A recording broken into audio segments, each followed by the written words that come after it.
की तलाश करते करते आज हम आ पहुँचे हैं सोनाहातू से 10 किलोमीटर की दूरी पे स्थित एक ऐसे गांव पे जो चारों तरफ घने जंगलों और ऊंचे पहाड़ों के बीच में मौजूद है। जी हाँ दोस्तों, आज हम हाथी की तलाश में अपना सफ़र शुरू करते हैं सोनाहातू के मारांगुरु से। और यहीं के मारांगुरु जंगल यानी जिसे हम बांसबन जंगल के नाम से भी जानते हैं, वहीं पे पिछले 2 दिन से 40-50 हाथियों का झुंड अपना डेरा डाले हुए हैं। तो आज हम हाथियों को ट्रैक करने के लिए उसी बांसबन के अंदर में जा रहे हैं। यहाँ जंगल के ऊपर में 2-3 गांव मौजूद हैं, जिनमें पीपटटाड़, बेहराजरा और हितजरा नाम के जो गांव है वो बिल्कुल जंगल के बीच में मौजूद है और इनके चारों तरफ जंगल है और अक्सर हाथी इन गाँव में पहुँच जाते हैं। इन गांव तक पहुंचने के लिए हमें जंगलों के बीच में गुजर रहे इस दुर्गम रास्तों को पार करना पड़ता है। रास्तों के दोनों साइड में जो झाड़ियां आप देख रहे हैं, अक्सर इन्हीं झाड़ियों में हाथी मौजूद होते हैं और कभी कभी तो वो बीच रोड में भी खड़े हो जाते हैं। यहाँ सामने ही ट्रेंच का कटिंग आप देख सकते हैं और इसी ट्रेंच के कटिंग पे आपको जगह जगह पे हाथी के निशान मिलेंगे।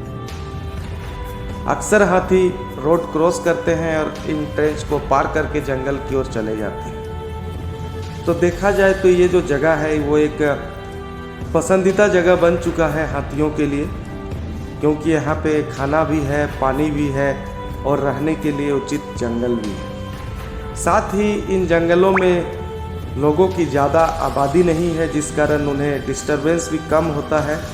इसीलिए भी हाथी इस जंगल को ज़्यादा पसंद करते हैं। तो चलिए दोस्तों, इन दुर्गम रास्तों को हम पार करते हैं और सफ़र का मज़ा लेते हुए हम आगे बढ़ते हैं।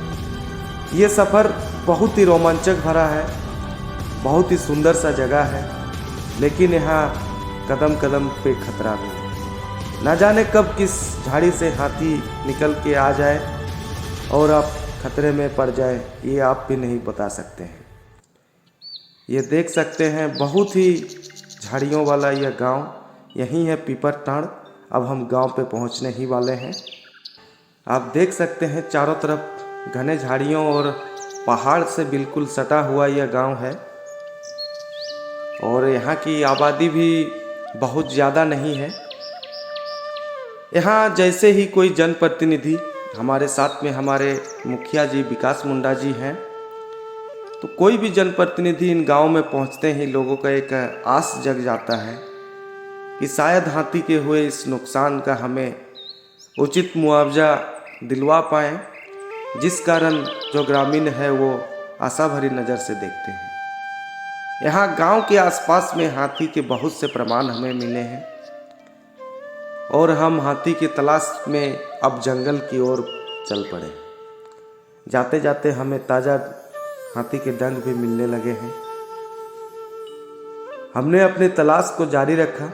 हमारे साथ में पीपटटाड़ की ओर भी ग्रामीण भी है, जिन्होंने सवेरे हाथी को देखा था। तो अभी हम उसी स्थान पे जाएंगे जहाँ पे सवेरे हाथी देखा गया था। यह एक छोटा सा तालाब हमें जंगल के अंदर में मिला और जो ग्रामीण है वो बताते हैं कि सवेरे इसी तालाब पे हाथियों का झुंड पहुंचा था और यहीं पे देखा गया था।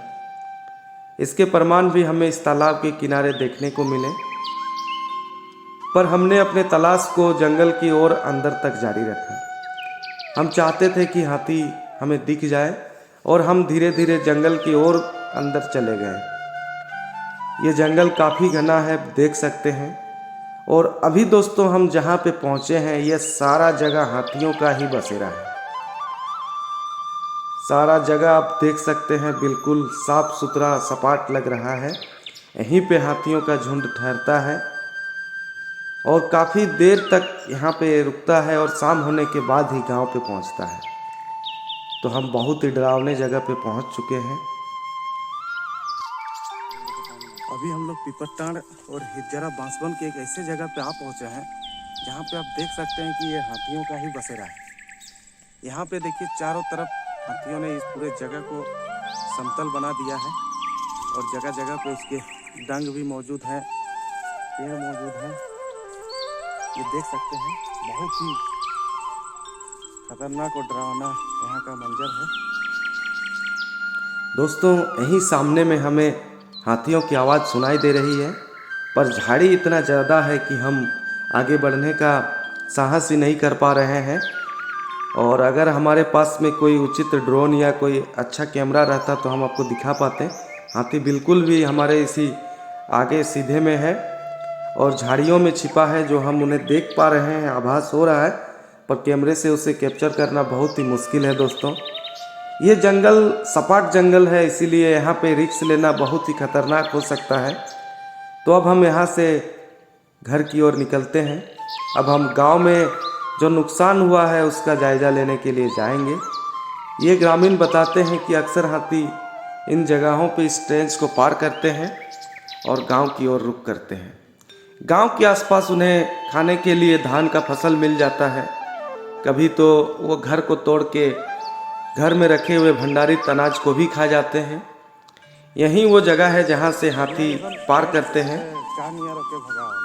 भागाई तो एक दिन भागाई खाली आज खाली माने वहाँ कल पाँच भागाई थी तो और एक दिन भागाई नहीं पाई थी। मैं डर नहीं है, कल तो भागा ली होने, कल तो आज है कौन सा भाई।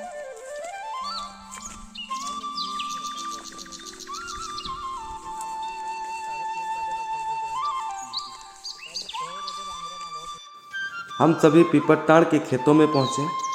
यहाँ का हाल आप देख सकते हैं, किस तरह से हाथियों ने धान के फसल को क्षति पहुँचाया है। और ये कुछ नहीं, सिर्फ भूख मिटाने के कारण ही है। यहाँ कुछ देर हमने निरीक्षण किया, लोगों से बातचीत भी किया और उसके बाद हम यहाँ से निकल के सामने के ही एक गांव बेहराजारा की ओर चल पड़े हैं। यह बेहराजारा नाम का जो गांव है, यह भी जंगल के बीचों बीच मौजूद है और अक्सर हाथी यहाँ पे पहुँचते हैं। यहाँ का भी हाल कुछ ऐसे ही बेहाल है। बीते कुछ दिनों से हाथी लगातार इन गांव के आसपास में खेतों में उतर रहे हैं और किसानों के जो फसल है उन्हें नुकसान पहुँचा रहे हैं। यहाँ सामने ही एक नहर भी बहता है और वहीं से एक कच्ची रास्ता जो है, वो कच्चा रास्ता हमें बेहराजारा तक लेके जाता है। देख सकते हैं हम पहुंच चुके हैं बेहराजारा गांव पे। यहाँ पहुंचते ही लोगों की भीड़ इकट्ठा हो गई और सभी लोग अपने अपने जो भी तकलीफ थे वो बारी बारी से जनप्रतिनिधियों के समक्ष अपना तकलीफ को रखने लगे। यह हमारी सोनाहातू पश्चिम की जिला परिषद सदस्य मंजू देवी जी हैं। उनके समक्ष में लोगों ने अपनी जो बात है वो रखी। हमने भी लोगों से बहुत सारी जानकारियों के बारे में बात किया, इस तरह से हमें मुआवजा मिल सकता है, हमें क्या करना चाहिए, आवेदन भरने का सही प्रक्रिया क्या होता है, इन सभी बातों पे चर्चा किया।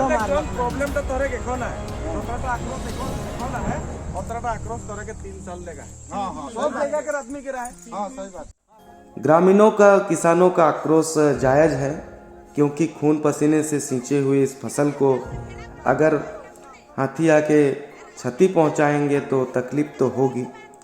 क्योंकि हमारा यह जो क्षेत्र है यह कृषि प्रधान क्षेत्र है और यहाँ हमारा आजीविका का सबसे मूल साधन कृषि ही है। अगर खेती हमारा चौपट हो जाएगा तो हमारा जीवन भी अस्त व्यस्त हो जाएगा। पर ऐसे मौके पे हम सभी ग्रामीण सरकार से और विभाग से सिर्फ एक ही आस लगाए हुए रहते हैं कि हमारा उचित मुआवजा उचित समय पे हमें दिया जाए।